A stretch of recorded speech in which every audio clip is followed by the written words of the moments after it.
everyone. We are back for another episode of the Passion Breakthrough podcast. Thank you so much for tuning in. Dianne, Shelton here, certified business coach and founder of the Passion Breakthrough, helping you get clarity and structure for your profitable and sustainable online business. And today we have Annie P. Ruggles from Chicago, Illinois. And for almost a decade, she has harnessed her Hulk-like disdain for hard sales, tacky self-promotion, and overly competitive sleazeballs, and inspiration to help people find better ways to grow their small businesses. So as the founder of the Non-Sleazy Sales Academy, she's guided hundreds of people towards making deeper connection, lasting impressions, and friendlier, more lucrative transactions and conversations. So Annie, I am so excited. I know we are talking about this for, like insider group for a few minutes now, and I am excited to turn it over to you. So welcome and thank you again so much for being here with us today. I want to kind of pull it back a little bit and start where you started in terms of like how you started your entrepreneurial journey and became the sales guru here today. I love that because it was not a straight line and it's not what I wanted.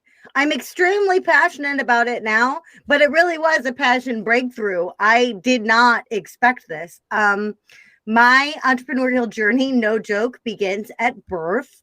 I was raised by my parents and my maternal grandparents, all of whom were entrepreneurial. My dad was a business strategist. My mom was a motivational speaker. My grandpa was a used car salesman, but like an incredible one. My grandma was a writer. And so from the time when I was super little, I understood that entrepreneurship was a possibility. And I'm so lucky that that happened because a lot of people grew up, like my own father grew up in a situation where it was like, your most successful uncle was an engineer, so you are an engineer.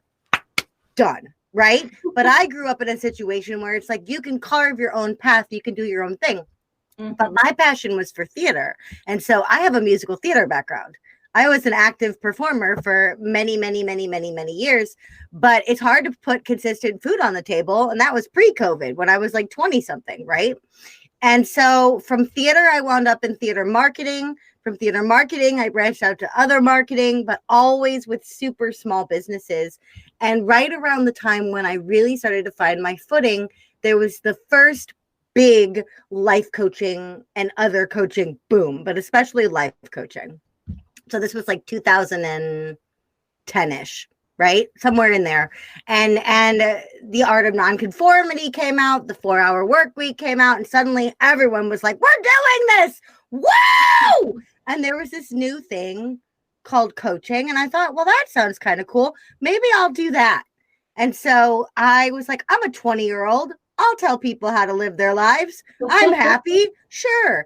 And I did that for a while and I started getting clients. But what the weird thing was because of my theater marketing background that I really had never anticipated, people started hiring me, but they didn't hire me because they wanted me to coach them on their lives. They wanted me to teach them how to make their businesses profitable. And I was like, well, I am not an expert in that. Like, not even talking imposter syndrome. I was just like, I don't have any formulas, systems, solutions. I'm just flying by the seat of my pants. And so I took a long time to really learn everything I could about marketing and branding for very small businesses. And I leaned into that lane for about a decade. I loved it so much. And yet something was always kind of eating at me, which was I was watching these incredible, driven, purposeful, passionate people do all of this gorgeous marketing, and none of them were making any money. And they were hiring me to make that money. And I was like, oh, I'm working my can off. What is the disconnect here? And then I had to look at my own business and be like, well, damn, I'm also not making very much money. Like, this is also not something I would consider to be sustainable. And I realized that they were modeling me. And what I was doing was marketing and marketing and marketing and marketing and marketing, but never actually selling, never actually asking, not going that final mile. And that hit me like a truck. I was like, oh, whoa. 5-alarm fire, we have a big, fat problem here. And so I was like, listen, I'm going to learn to love selling. I'm going to learn to love it. And then I didn't expect to teach it. I was just like, I'm going to learn to love it. And then it naturally started to infuse my client work. I started making more money. They started making more money. All of us were calmer, happier, more content. We had leftover energy for our passion in the business. And I thought, yeah, there's something here. So I did a 2-year deep dive into selling. I took out all the nasty information that I could find. I was like, I'm not even considering that. That's gross, not going there. And I saved the rest of it, polished it up, and now here we are. So I never anticipated that I would be teaching sales.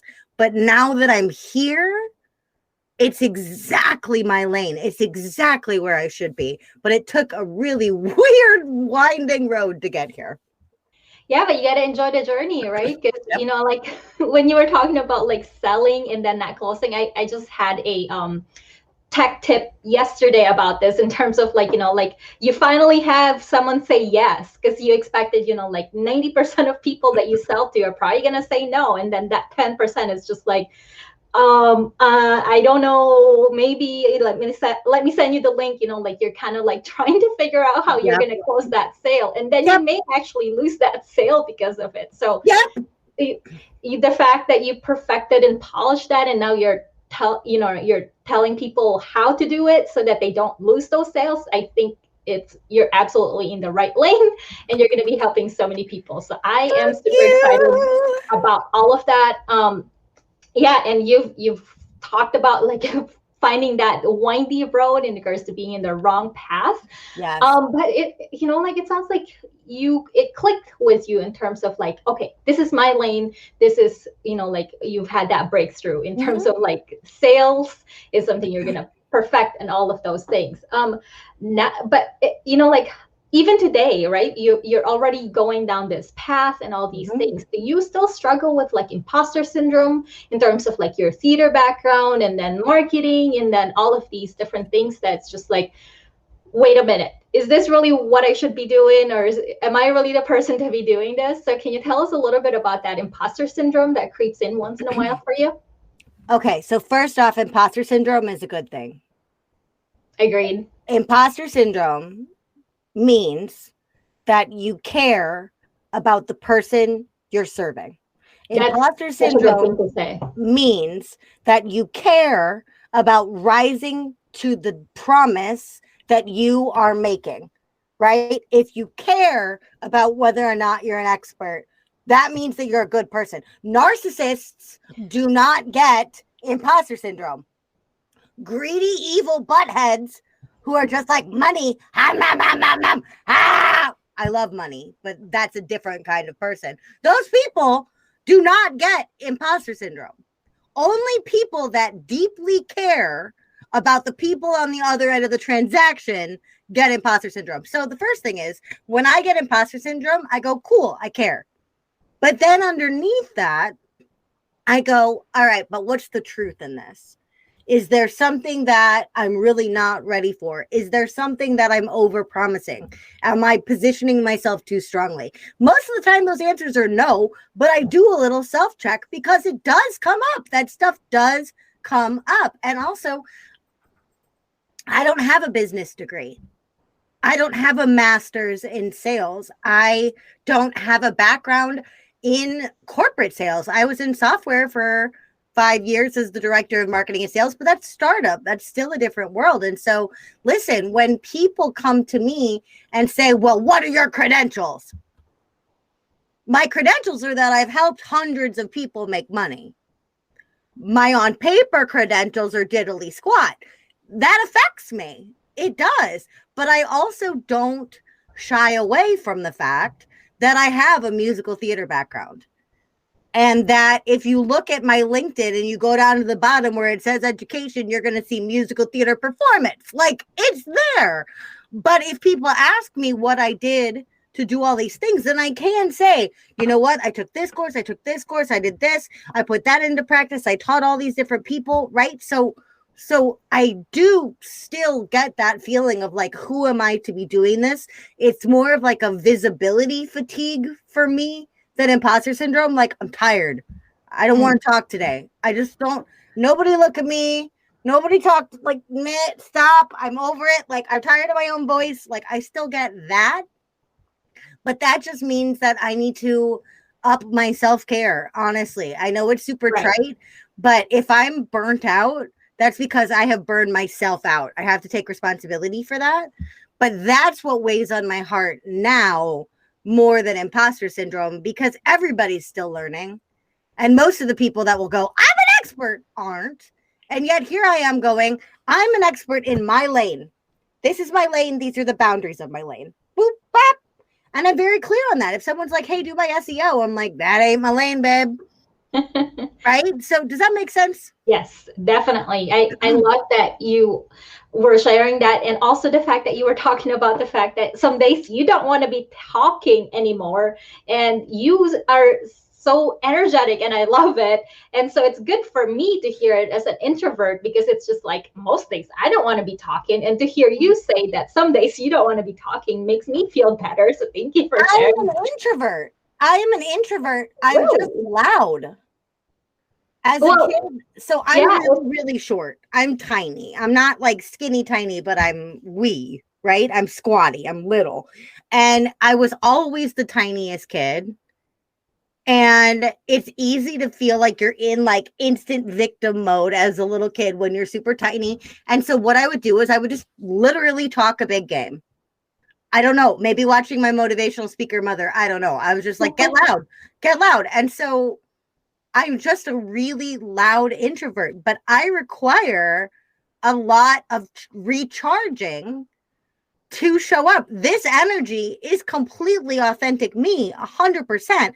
I don't have to try to turn it on, but I do have to remember to turn it off so I don't burn myself out. I got to conserve it, right? Like you and I are doing this right now. I have a meeting with my marketing team later, and that's all the talking I'm doing today.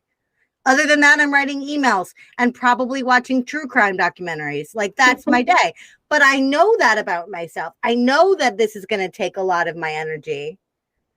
And I plan for that. That's the way to do it. Is you really have to know yourself, because burnout is real, and nobody, and it ain't pretty.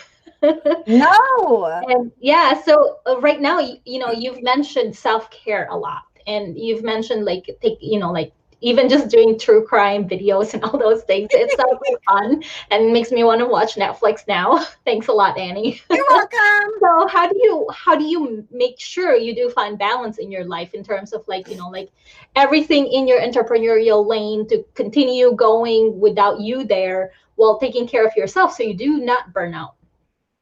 You're going to love this answer. I'm excited for it. Systems, baby, systems. Like, honestly, it's when I was first in business, I had a much more I had this excuse, which was like, I'm an artistic person. I don't need to be bound to my calendar. I don't need to be bound to my email. I can just do whatever I want to do whenever I want to do it. And then if I have a strategy to follow, because I've always been a strategist, then I know, okay, I got to do this and I got to do that. But everything between strategies was just kind of a hot mess by design, by my choice, right? But what happened was there was literally, and I've been a one-woman shop most of my career, right? Now I have a team. That's new. But what happened is I would do all this like loosey-goosey wandering, and I'd kind of just follow my energy, and I'd be like, oh, it's 3:00 in the morning and I can't sleep. Let's write an email campaign. And then I'd sleep the next day until 2. And then blah, blah, blah, blah, blah. No. It screwed my life balance completely, because I was just following my whims and trying to be like right-brained and funky. No, what I do now that keeps me in balance is I plan my days ahead of time. And I'm bound to my calendar. My calendar is law. If I look at my calendar like today and I see that I have something coming up that's requiring extroversion or energy in that way, I don't put anything else that day. If I know that I'm like last night, I teach every Tuesday night from 7 to 9. And I also teach in the morning, but not the super early morning. So I get to sleep in day is Tuesday. because I'm working late, right? But I base it all on what shows up in Google Calendar. And that has radically changed my balance because it's easier for me to find time for me. It's also easier for me to tell my husband or my friends, I teach every Tuesday, but I'm free next Wednesday night. It's so easy to just go, see, I'm free. Yeah, so can I ask a follow-up question on that one? Because it made me think about, like for newer entrepreneurs, because we get into entrepreneurship was that fantasized version of freedom-based lifestyle, quote unquote. Right? And when you first started out, like you were talking about like writing emails at 3 a.m, this advice that we're giving our entrepreneur friends right now in terms of like, have systems in place and be strategic about your structure for your day and those kinds of stuff. Do you think for new entrepreneurs that is a valid advice? Or like I guess it's going to my next question, right? But I don't want to ask it yet in terms of like, if you could go back in time, like what would you give yourself for an advice? Because I feel like that's a little bit different enough.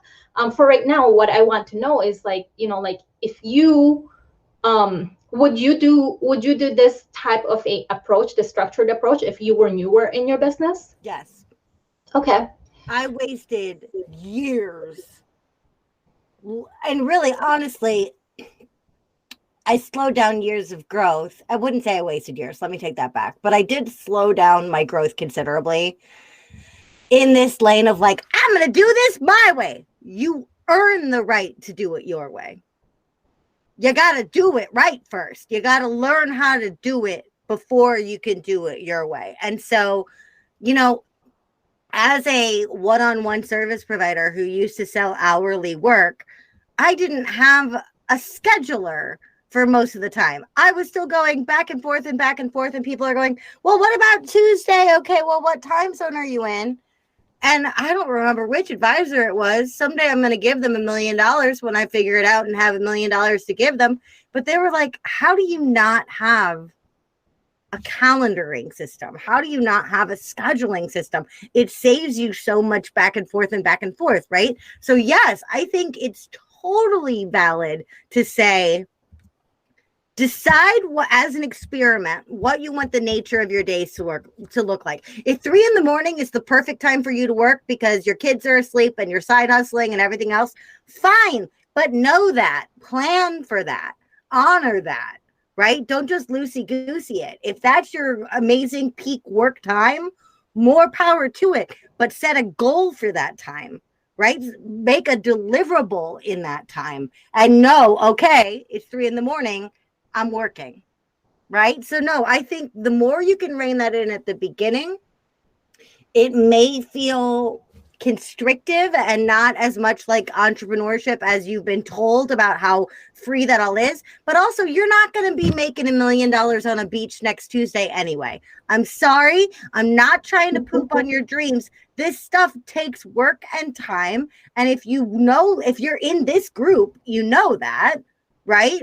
But I think there's so much of this idea of like, well, hold on, I'm supposed to be location independent and I have to be at my computer. Yes, right now, while you're building your own website, you do need to be at your computer. Yes, right now, while you're building your brand presence, you do need to be consistent in your social media. I'm sorry, I cannot take that away. That is a rite of passage. The better you get at getting it done and getting it done consistently, the more you will make and the better you will feel faster. I've seen that in my own business, and I've seen that with all of my clients. Yeah, that is such a good advice. So thank you for diving deeper into that, because I feel like some people, like they just like, oh, well, today I feel like doing this. And then they get distracted with that next shiny object. Yeah. So that is, like it's one of those things that, yes, if you do get an idea, maybe just jot it down on a piece of paper and then kind of brew it in the back of your head, because, like we want our business to work for us. We don't want to be caught working for our business nonstop at 3 a.m. when it comes knocking in our brain. So that's good advice. Yeah. So let's go ahead and ask my question in terms of like if you could go back in time, what advice would you give your younger version of yourself or that newer entrepreneur that's just starting out?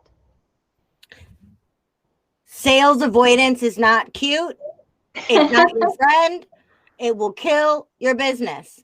If you allow, I mean, this is the one that literally changed the trajectory of my career. I had a struggling business with phenomenally thrilled clients and great online presence for years because of my unwillingness to sell. And when I looked at what my unwillingness to sell was, it really came down to the fact that I was basing my definition of selling on all the times that I had been sold to terribly. And I thought that that was required behavior. And of course, I didn't want to do any of that. So if I had a time machine, I mean, I would be a millionaire by now because I would do this earlier, right? You would come find me, right? If you had a time machine. Oh, hell yes! But, you know, I would go back and I would say, listen, selling is problem solving for money. That's it. None of the arm twisting, none of the gimmicks, none of the lying, none of the tricks, none of the breaking people down. None of that is required. But asking is. That one sentence alone, or however many words I just said, that would have catapulted me into a brighter future much faster. And that's what I'm trying to do now. Is get people at multiple stages of entrepreneurship that are not as far or struggling as I was and say, wait. Let's build the missing piece of sales into this. Let's teach you how to sell and love it. Let's teach you how to sell in a way that your clients and prospects will love it. That is the shortest pathway to success that I know. And it took me a decade to find. I don't want that for other people. I want people to be selling from the get-go. Yes. Yeah, that is so true in terms of like, if you don't sell, it's not a business. It might be a hobby and it might be a nonprofit, but it's not a business. So definitely selling is key to a successful business. So that is such a great thing to tell people about that. So one more question for you today in terms of like, if you could leave us with your best tip, you know, like whether it's more sales tips, and because I love your sales tips, or self-care tip or tools and those kinds of stuff, what would it be for us today?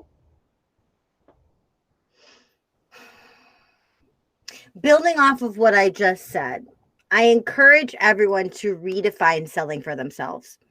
And the way that I do that is think of someone that you are delighted to pay, business or otherwise. It could be the pediatrician that takes incredible care of your kids. It could be the chef that makes your favorite dish. It could be Netflix. It could be, it should maybe have a face. A face is helpful, right? It could be Adele when she came in concert and you wound up coughing $200. It could be anybody. I don't care. Inside your industry, outside of your industry, I don't care. But think about somebody that you willingly, gladly pay for the value that they bring into your life, whether that value is an incredible experience, business help, childcare. I don't care. Again, I don't care. But you give to that person freely, with joy and with gratitude for what they deliver. Why can't you see yourself as that person for someone else? If you are selling, a lot of the people in your community are coaches. If you are selling transformation, life, business, or otherwise, why can't the person that someone is delighted to pay be you? It can and it will. What you're offering is much more powerful than a purse. What you're offering is much more powerful than a one-time flash in the pan experience. You are providing so much beauty in this world. Do not assume that charging for it will cheapen it, and do not assume that the client pays you begrudgingly. You yourself pay multiple people joyfully. You can do that too. That's my tip. I love that because, that is so true. Like we're willing to give someone else our money, but sometimes it's hard, especially as givers. It's just like, well, maybe I'll just give this away for free. And we got to stop that. And I love that in terms of what you were telling us just now. So yeah, the other thing in terms of what you said, oh my goodness, it's like skipping in my brain. Yeah, but I really love the fact that, like you're telling us like in terms of like selling, and don't be shy about it, because that is really where what's going to make or break our businesses. So thank you so much for that tip. And where can we find you, and where can we get more of this insights about selling, and any special offer you have for us today? Fantastic. Okay, so if you are a chatty person, I want you to find me on a platform with messaging. That's LinkedIn, where I'm just under my name, Annie P. Ruggles, or Instagram, where I'm at Anniepreneur. If you are a book learning person, or you want to dive into something, I encourage you to go to my website, AnniePRuggles.com. There you're going to find my masterclass, Make Selling Easy Without Getting Sleazy. That's free. A quiz called Hey Do-Gooder, Is Your Big Heart Killing Your Business? Spoiler, it's not. And all of these other things that will really help move the needle for you. And that's also where you're going to find out about my membership. I am on a mission to make sure that no heart-centered person ever has to sell alone again. And what I mean by that is, what would it feel like? What would it change in your business if you had weekly support? Right? What would it feel like if every single time you had a sales call, you knew that beforehand you had somebody to practice with, somebody to pitch with? And there's also the full sales curriculum, which is all put it in together at AnniePRuggles.com/membership. And that is ANNIE, P as in Peter, RUG, like a rug, GLES, ANNIEPRUGGLES.com. Yep, and I will make sure that is included in the show notes, because it's very important that we all know how to sell well without sleaze and with ease. So with that, I really want to thank you again for joining us today. And for those of you that are tuning in, make sure you join our free group at passionbreaks.com/community, so that you can join our live conversations with our guests and get the support you need to build your thriving business. So join us next time for another Passion Breakthrough interview. Thank you, and talk to you soon. I remembered what I wanted to bring up, and I'm sure this is something that you already did. And it's just like, wait, I really should write down notes, but most of the time it's just like the conversation is going well, and I don't like, the interruption of writing notes. Like you were talking about, like, like who your favorite person that sells to you, and it's just like, this is so good. Like we are told all the time that, like we need like ideal client avatars, but really what you're telling us, like, have an ideal salesperson avatar. Yes. Yes. Like, yes. I love it. Yes. Right. And so, because so many of us have negative sales examples, right? Yes. Or even people that we don't know. Like, I am a used car salesman's granddaughter. How many times am I in my life before I was even in sales where people are like, I don't want to be a used car salesman. My grandpa was bomb. When he died, people that came to his funeral that he sold cars to 30 years before, saying he was the most amazing, upstanding dude. So I grew up with an incredible selling example. Not everybody has that. And I was still sales avoidant, right? But we all have the negative. Why can't we have the positive? And I'm like getting a little weepy that I get to say this. I have earned the right that some people would answer that and say that I am their positive sales role model. Nice. Yeah, well, you should be, because what you're telling us is just, incredible. Yeah, and the other thing too, like besides the used car salesman, is what's the other one? Like, I've said this before, so I'm guilty of this. So you can like shame me right now, but it's like, like sometimes it, thanks. Sometimes it feels like, like you're just like when you go on vacation, there's like everyone's like trying to side hustle you, like Lord. selling on the side of the street, and sometimes selling can feel like that in regards to like you're Yes. selling the same old crap on the side of the road Yes. next to someone else selling the same old crap. So Or the other one is like, I have a lot of friends in direct selling and multi-level stuff, and there are great companies for that, and then there are just awful ones. But one of the big stereotypes that you see is like your friend from high school that wasn't really your friend in high school, and you certainly haven't talked to since high school, but they send you a message being like, Dianne, boo! How are you? Oh my God, I'm having this party. You have to be there. We have to catch up. There's no minimum buy, but here's the catalog. And you're like, why are you DMing me? I literally have almost forgotten who you are. And now here you are in my life again. Like, what is that? Why are you faking that intimacy with me? Right. And so I think that's part of it, is when the selling doesn't match the environment. Like when you go on vacation and they're like, lady, bye. You're like, I'm on vacation. Stop it. There's also the idea of like, oh, a DM. Oh, a girl from high school. Oh, she's trying to sell me something, but acting like we've been best friends this whole time. No, thank you. It's because it doesn't match. Oh, come on, but they were the prom queen, Annie. I forgot to care. But but you know what I mean? Like it can and should match. You don't have to leave who you are in order to sell. And it also doesn't have to violate the environment that you've worked so hard to build. If you try to create a beautiful, comfortable, safe place for people, you don't have to violate that in order to sell at all. You can sell in a place that feels like the natural conclusion of the conversation that people are exciting to partake in. And you can empower the buyer to drive the conversation. All of these things are possible. Yes. If we honor who we are and we honor the person on the other side of the transaction, it's really that simple. Mm-hmm. And it's going to not take away that energy either. It's going to feel good to sell them because you believe in yourself, you believe in the product, and the other person is driving it. So you already know they want what you have to offer. So it's just all the way around, like just an amazing thing. So yeah, I love that.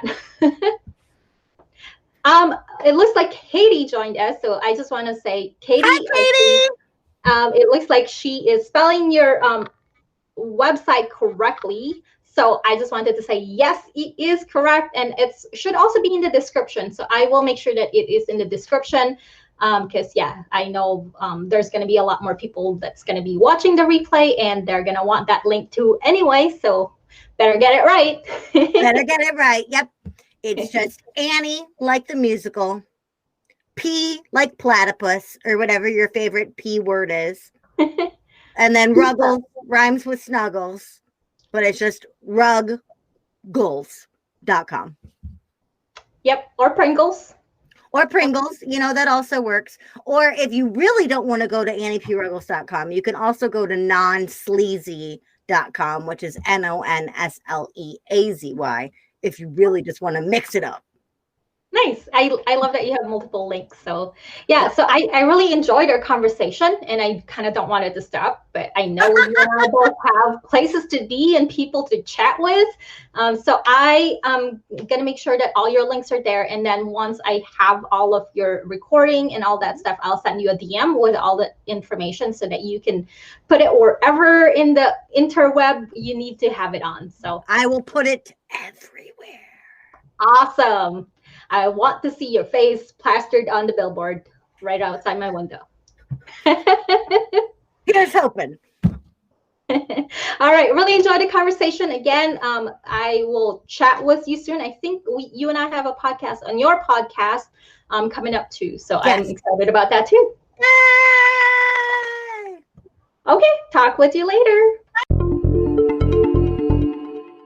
I recorded this episode using Anchor, and for those of you who are already a part of my Facebook group, you know how much I love sharing business tips and tech. If you haven't heard about Anchor, it's the easiest free way to make a podcast, so listen up. Anchor has creation tools that allow you to record and edit your podcast right from your phone or computer. They will even distribute your podcast for you to places like Spotify and Apple Podcast, and you can make money from your podcast with no minimum listenership. It's everything you need to make a podcast all in one place. Download the free Anchor app or go to anchor.fm to get started today.